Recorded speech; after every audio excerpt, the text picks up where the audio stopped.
प्रिय भाइयों बहनों, सबको जय यीशु। हम 29वें इतवार में प्रवेश करते हैं और प्रभु का वचन हमसे ये बोलता है कि जबदी के पुत्र याकूब और योहन उनके पास आते हैं माता संग, कहते हुए कि उन्हें उनकी सिफारिश पूरा कर दीजिए।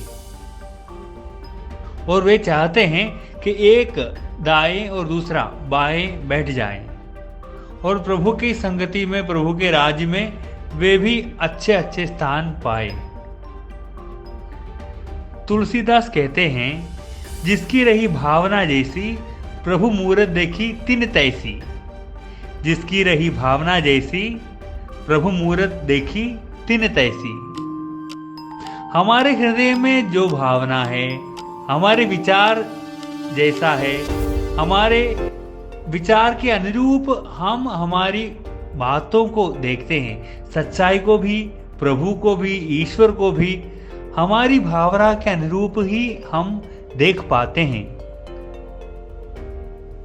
सच्चाई यह है कि उनके दिल में, उनके मन में, उनके हृदय में बड़े बड़े आसनों पर बैठना, जब प्रभु राजा बनेंगे तो हम दाएं बाएं बैठकर राज करेंगे, ऐसी भावना है।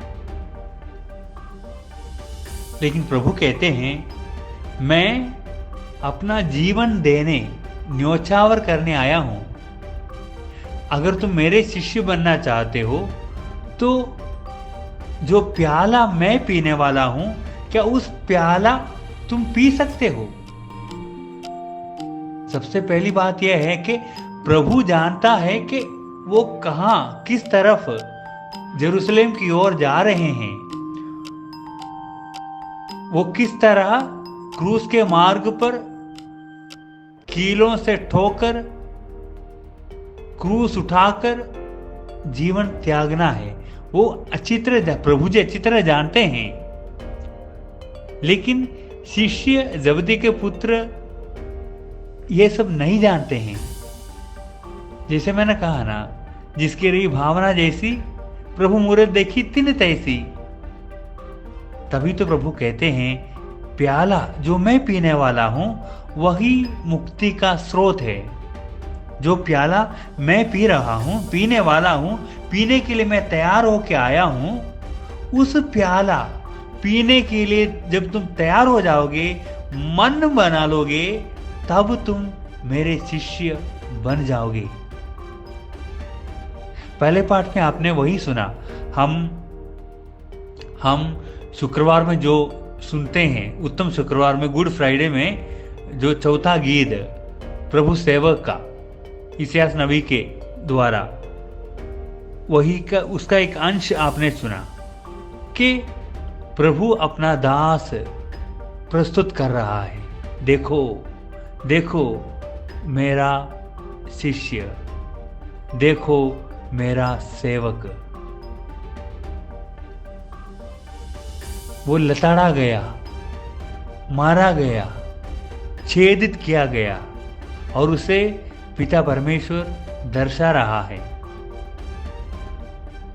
अगर हमें भी प्रभु के समान बनना है तो हमें भी देखना होगा कि प्रभु ने मुक्ति के स्रोत के रूप में इस दुनिया में क्या, किसकी रचना की है, क्या बनाए रखा है।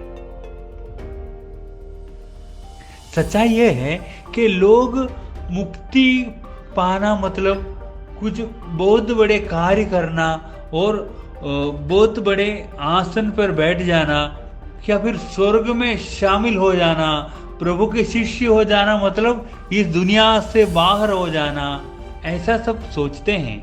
लेकिन प्रभु कहते हैं, इस दुनिया में अपना जीवन त्यागने, न्योछावर करने और दूसरों के लिए देने आया हूं, संपूर्ण जीवन देने आया हूं।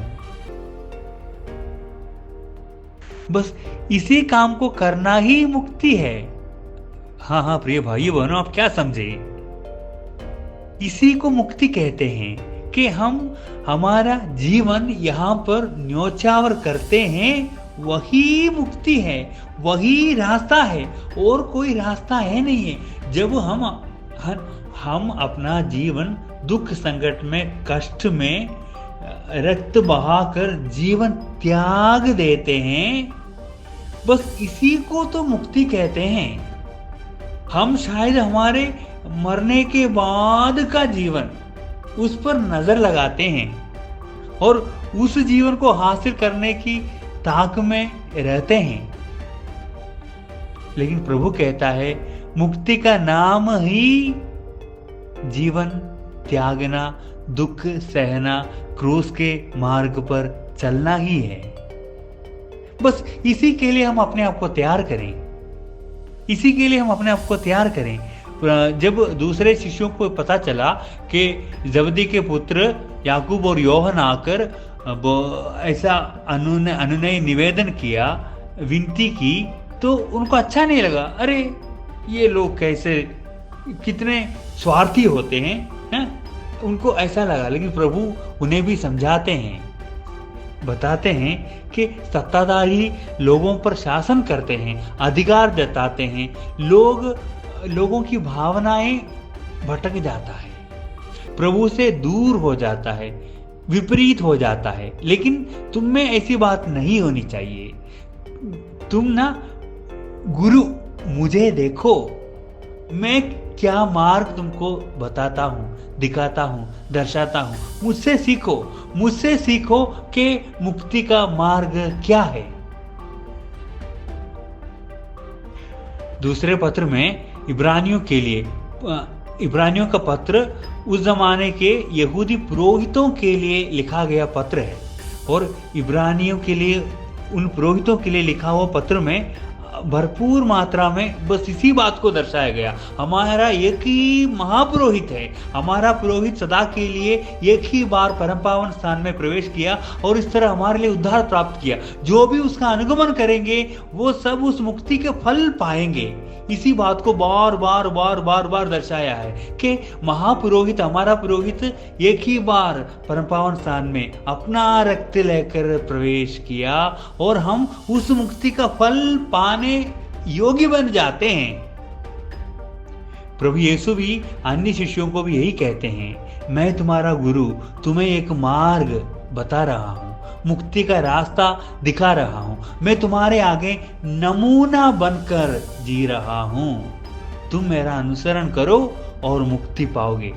और तुम्हारे अन्य भावनाएं, उस स्थान को ग्रहण करना, उस आसन को ग्रहण करना, वहां जाना, यहाँ जाना, मुक्ति को पाना, स्वर्ग जाना, प्रभु के शिष्य बनना इत्यादि मायने नहीं रखता है।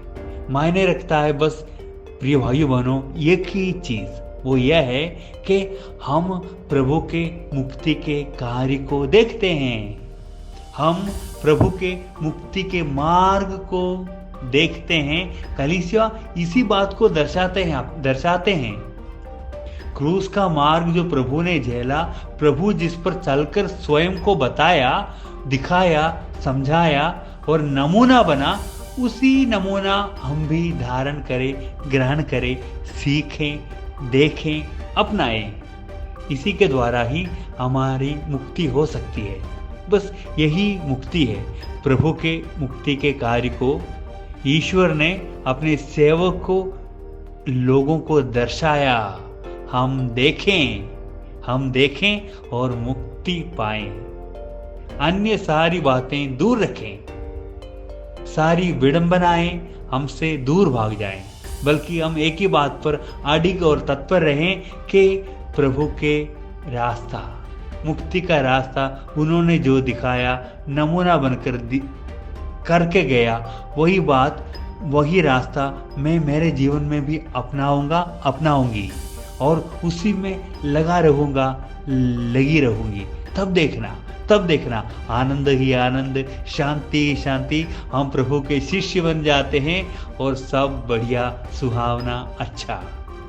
सबको आशीर्वाद, प्रभु की कृपा मिल जाए। कलीसिया के सारे पुत्र पुत्रियों को प्रभु यीशु के मार्ग पर चलने की कृपा, वरदान मिल जाए।